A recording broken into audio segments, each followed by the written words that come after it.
All right. Thank you so much, Annalie, for the introduction. And if you want to move to the next slide, we can get right into introducing our topic, and I'll give you a little more information about myself. Okay, so as mentioned, my name is Angelica Hicks. I'm really happy to be here today to talk a little bit about brand protection and its relationship to supply chain mapping. I'm a senior implementation specialist here at SourceMap. So I work directly with our clients to design and implement workflows that are aimed generally at meeting their sustainability or compliance goals across all different industries. And I come from a background working directly in supply chain with both fresh produce and CPG, fair trade, and organic in the natural foods industry. So I'm sure if you have been in other sessions, you've heard a lot about SourceMap so far, but just as a quick recap, if this is your first session, we're an award-winning SaaS platform, and we work across a spectrum of solutions for supply chains. One of our main goals is to work on universal supply chain mapping and traceability across materials and industries, and managing global supplier and material profiles. So one source of truth for all of your supply chain data. So we'll get right into discussing how this type of solution can support your brand protection strategy, compliance, and also your business continuity and disruption monitoring goals. So could move to the next slide, please. Okay, great. So let's talk in general about how knowing your supply chain is going to help with brand protection. So just to back up, in general, when we talk about brand protection, some of the main terms that might come to mind for you would be around counterfeiting, gray and black markets, or tampering, protecting your IP, protecting your copyright. These are generally what's associated with brand protection, essentially protecting your brand against external forces that might be damaging. We also want to really emphasize today that your supply chain efficiencies and potential disruptions to your supply chain are not just a question for your operations team. They're actually a huge part of brand protection. And for that reason, focusing on supply chain mapping and supply chain assessment is actually going to be crucial to ensure that your brand is protected. Next slide, please. Okay, so let's kind of back up and talk a little bit about challenges for brand protection that a lot of companies face. So some of the common challenges tend to fall into three buckets. It's the kind of the complexity of the issue, ownership, and the investment required. So first of all, as you know, we've kind of hinted at with that long list of potentially related terms to brand protection, it's a very complex topic, right? It's evolving. The circumstances may be unique to every brand and market, and changes over time to the market or to different current events really can affect what solution you need. The definition of the problem isn't always that clear. So maybe products are being exploited because there's not enough protection. Maybe your company doesn't have effective enough policies. Maybe it's the pricing differentials that are really causing, products to leak through. Supply chain tardiness. In general, there's a lot of different issues that might affect this, and it's not always clear really where the issues are coming from. Along those same lines, and for the same reason, ownership can be really complicated of this issue. You may hear brand protection and think, well, that's the legal department, and they may have, really clear understanding of working with patent law, for example, but as we've just mentioned, your supply chain team also may have pretty good insights as to what might be causing issues on your brand protection program. There are going to be lots of different parties that may have a piece of the insight as into the overall problem. And for that reason, it may not be clear really who's owning this as a whole, and honestly, where that budget is going to be coming from to make those investments. So again, along those lines, doing a successful supply chain and brand protection program is an investment for your company, right? We have all heard about really high profile incidents that can be very costly for companies. Perhaps if there's a large issue with counterfeiting or, some major disruption, of course, we know that can be costly, but some of those threats seem so remote and so hard to kind of understand that the cost of inaction really may not be perceived very clearly for a company. We may not have really a quantified understanding of what liability would be, or even the opportunity cost of lost sales due to issues with brand protection.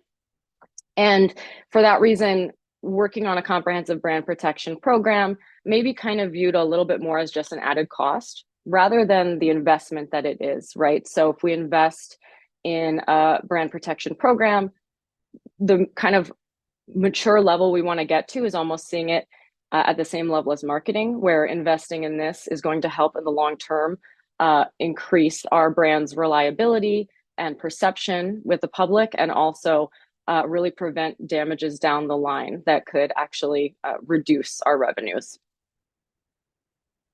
So we can head to the next slide.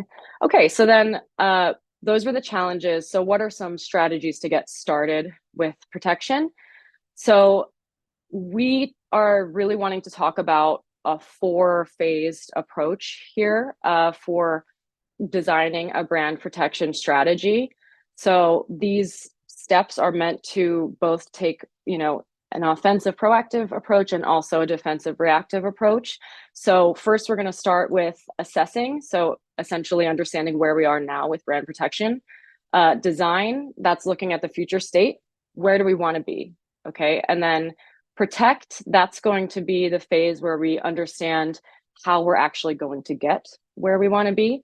And start to implement that process. And then finally, monitor, how do we stay in that successful place where we have a comprehensive brand protection strategy. All right, next slide, please. Great. Okay, so starting in that first phase, we're talking about assessment. So for assessment, there are lots of different factors that can go into your assessment. And this is, of course, going to vary by the company, its size, its history, but in general, there are some commonalities. The first step we're going to look at is making a risk assessment that could be performed by the company itself or even by a third party. As a part of that, we're going to start logging historical incident data. So for example, has there ever been a recall for your company? How is that handled? When was it? What players were involved? All these types of historical incidents are very valuable to understand the structures we've had in the past.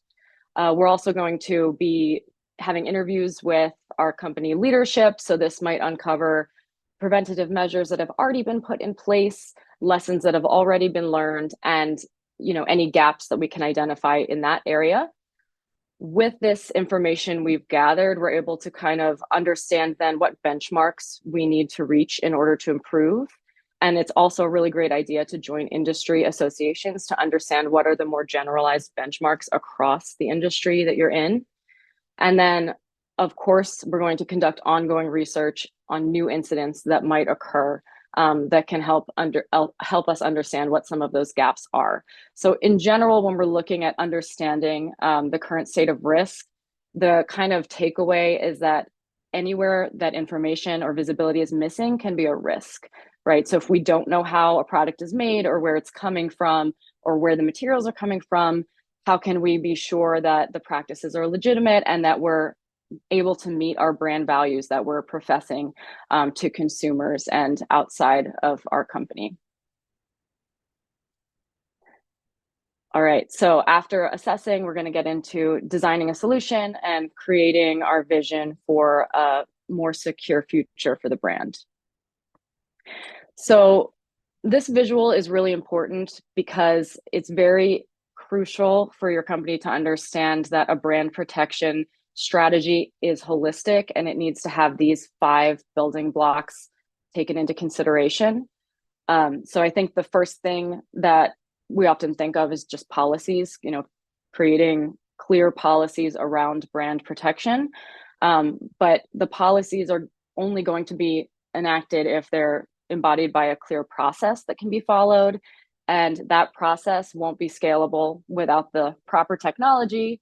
But of course, your technology is going to have to integrate with the infrastructure that you already have and the operations you already have.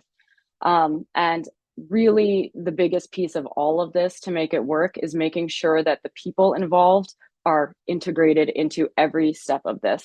So when we talk about people, we're of course talking about your team, the various stakeholders across different departments, as we mentioned, that are involved in protecting your brand. But we're also going to be talking about the people that are involved in the production of your products upstream that you may not even know yet.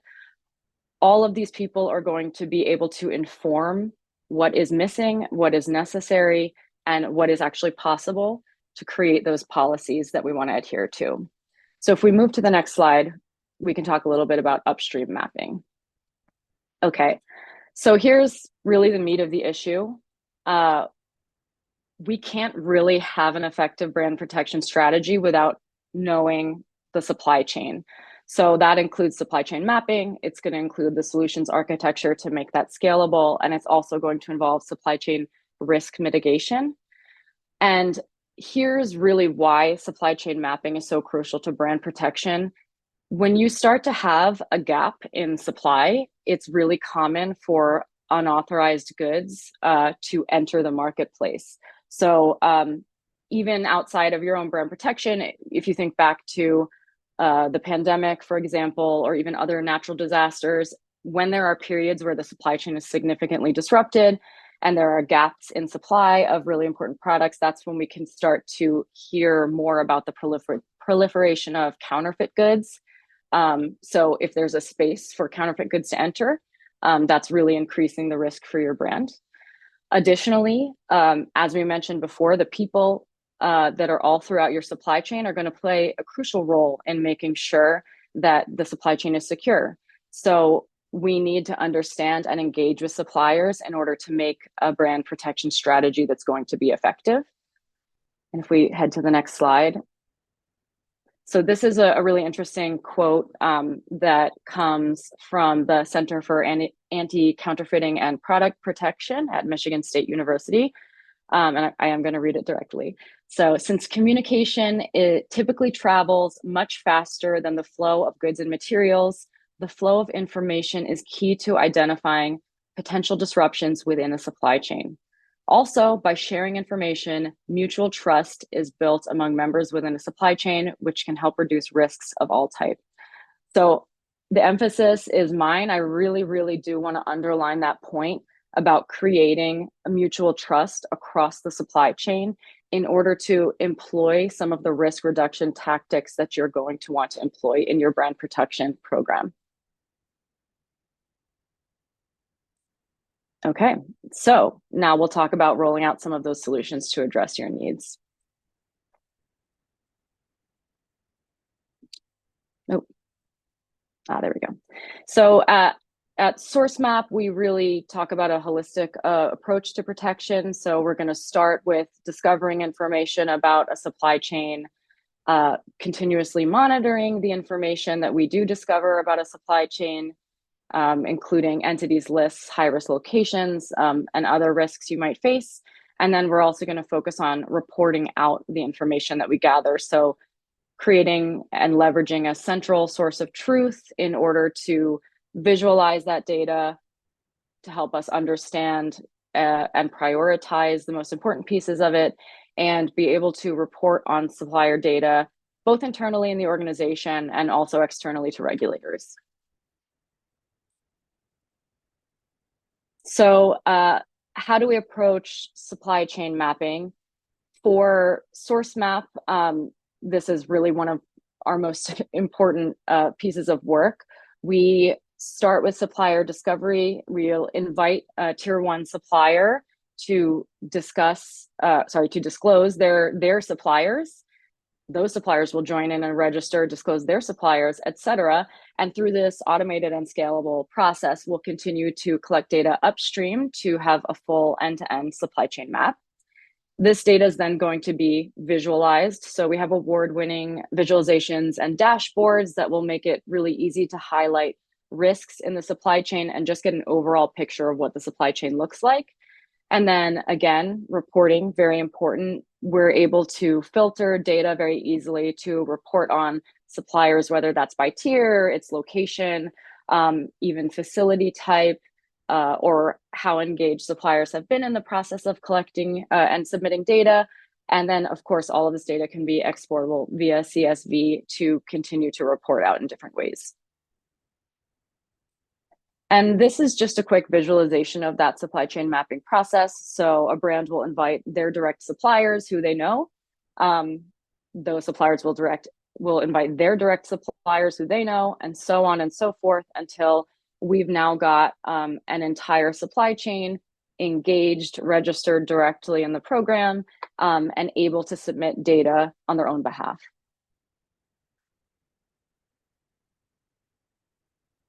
Okay, and then we approach transactional traceability in a similar way. So our goal is to create a reconciled transaction database that's maintained directly in SourceMap, and we'll have a brand owner upload its purchase order with their tier 1 suppliers.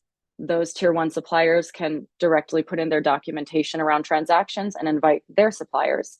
Those suppliers will put in information around their transactions, and so on and so forth, until we've got a connected picture of every transaction that went into the creation of a purchase order maintained directly in SourceMap. Okay, so now we get into the last piece, which is monitoring. So we've done, just as a recap, assessing the general situation, and then designing the future state that we want.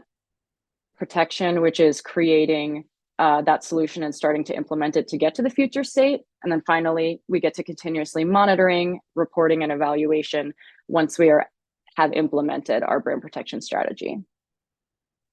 So monitoring essentially is wanting to keep continuous watch over your brand. So a monitoring solution will allow us to continually and regularly test and evaluate the product portfolio. And we're going to want to pay special attention in this case to the products and materials that are considered really critical to your business. And this will allow us to act much more proactively when issues arise. And, we say that the greatest threat to an effective strategy is what cannot be seen. So while you may not be aware right now of potential threats because, the upstream supply chain hasn't been discovered yet, those things can actually really have a huge impact on your brand and brand protection.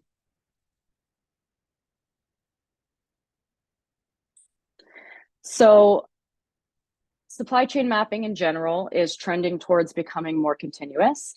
And this is because as your company is growing, right, the risks that you may encounter are actually growing quite a bit as well. You may have a certain set of tier 1 suppliers that you know very well and you've audited and you understand their operations, but behind each supplier, there's going to be a network of potentially exponentially more indirect suppliers that also will have a direct effect on your brand. We also want to keep in mind here that reputational risk can also be considered a part of this issue, particularly as we've seen a really increased interest by consumers in global supply chains.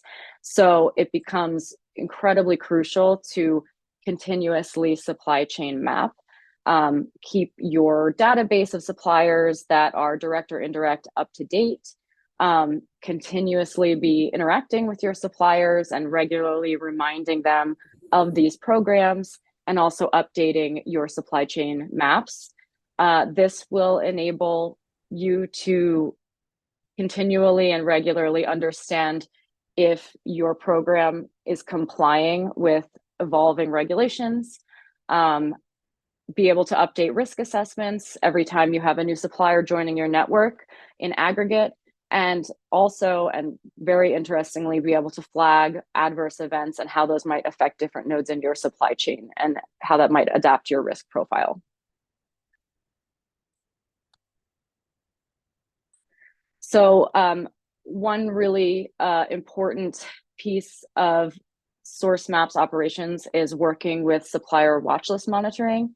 So SourceMap's policy and analyst teams are updating, monitoring, and maintaining lists of potential entities that could cause exposure to risk for clients in extended supply chains. So there are a lot of different lists that I won't get too into here, but it's very important for companies to be monitoring the suppliers in their extended supply chain and understanding how those might compare with some of these entities lists that we see that indicate an exposure to risk.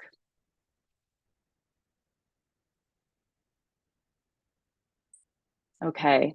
And lastly, one really exciting way to continue to monitor potential disruptions is really wanting to keep our finger to the pulse of news stories as they unfold and other kind of updates as they unfold that might affect our particular supply chain.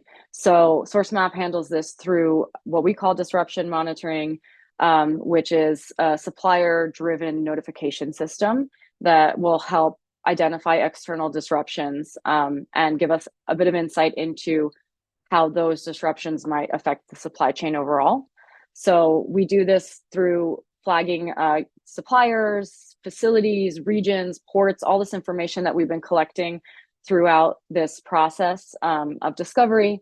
We're going to then have an auto-curated news and social mentions about all of those terms that will help us identify when there's a change or something we need to monitor. This would include macro events, so that could be coverage related to geopolitical events, trade tensions, labor issues, all different types of issues that might impact the downstream business. And then that's also going to help us identify some structural risks and opportunities in the supply chain. So let's imagine that you've got a diversified supply chain downstream, many different tier 1, tier 2 suppliers. But as you get upstream, you might identify that one of your very critical raw materials is actually only being produced by 1 or 2 suppliers that are supplying the rest of your downstream suppliers.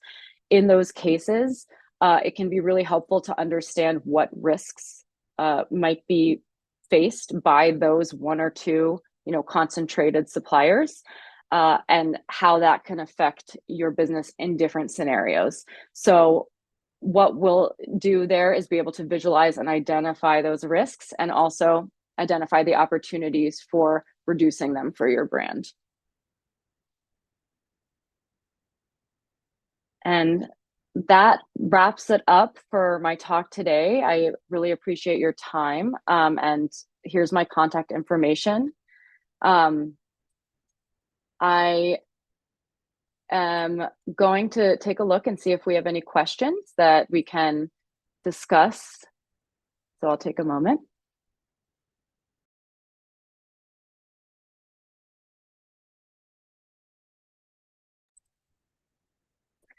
Okay, so I have one really great question regarding what is the best approach for small businesses who struggle to find the budget to invest in mapping and auditing? This is a really, really interesting question. And of course, I'm not going to have the best, the final answer for it. But one of the things that I think we can talk about would be actually the really crucial element of mapping and auditing to not just, your sustainability goals or even your supply chain goals, but the criticality to your brand protection can really elevate that budget or elevate the importance of this work in your budget. So instead of thinking of this as kind of an add-on or just kind of like an extra thing that your brand has, this is really more of a crucial operating cost that will only become more important as your brand grows. So I think, that may be one answer to it, is kind of reframing how we think about mapping and auditing as really a necessary thing as opposed to just something extra, or a marketing tool, which is what I think historically people have thought of mapping as. But it's a really great question, and we'd love to continue that conversation.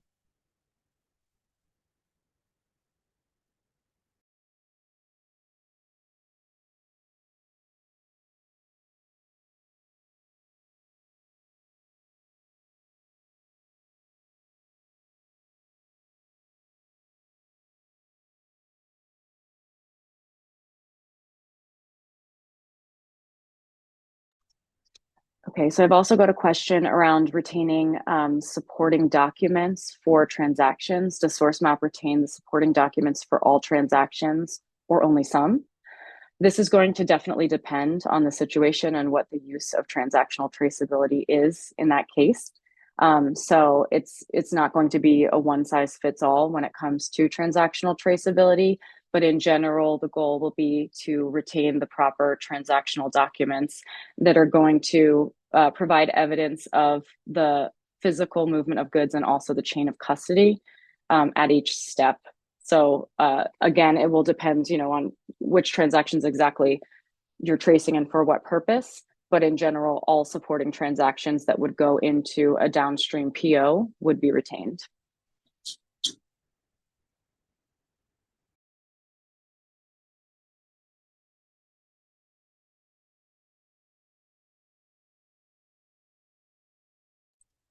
Okay, so I've got the question also, what support would you provide when suppliers are not willing to join your platform, especially at lower tiers? This is also a really great question. So I emphasized today the importance of participation and communication and really building those trusting relationships when we're working on a supply chain mapping exercise. And for sure, one of the big challenges that we can face when starting out with this work is not necessarily having, the immediate ability for everyone to know what you're doing and why and how to do it. So that piece of kind of building trust with suppliers, being able to explain what the purpose of the project is, and being able to, provide them with answers to any questions they may have is really important. We actually have a supplier engagement team that is dedicated to this. So in addition to providing, upfront webinars and explanations and technical support to suppliers, we also have an engagement team that will continue to reach out to suppliers, answer their questions, help them use the platform, and help address any doubts they might have. And we found that to be really, really useful. It's important to understand that this program requires, your suppliers to participate. And so we want suppliers to understand, how this can benefit them as well and their business. So it's really important to make sure that they're trusting and understanding of the process for sure.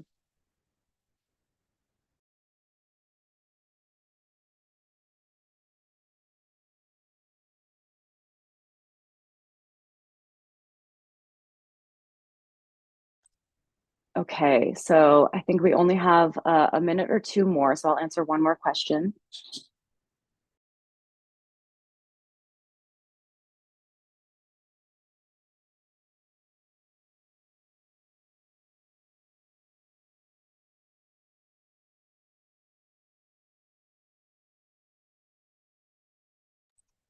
Okay, so I do have a question here about confidentiality assurances within the SourceMap portal, and can the parties in the chain see the entire chain upstream and downstream? That's a great question. I'll answer it very quickly. And I know there are a few more questions I see in the chat, which we will follow up with answers. So if I don't answer you here right now, just know that we will have answers for you. But in terms of confidentiality, the way this works in confidentiality is, of course, super important. Suppliers definitely want to make sure that the data that they're putting into the platform, they understand who can see it and who can't see it. And that's, absolutely the right approach. So the way it works is the suppliers can put their information in, and the brand or the person who is collecting this information, which is disclosed, the supplier will know they're collecting it, will be able to see the information that has been disclosed, but their suppliers will not be able to see the information, and other suppliers will not be able to see up and downstream. So the information that a supplier puts in will be confidential to other suppliers who will not have the visibility, and it'll be confidential downstream as well. So that up, supply chain visibility from end to end will be available to the brand that's collecting the information, which is again disclosed to everyone who's participating. And I think that's all we have time for. I really appreciate everyone's time today, and we're looking forward to answering the rest of the questions.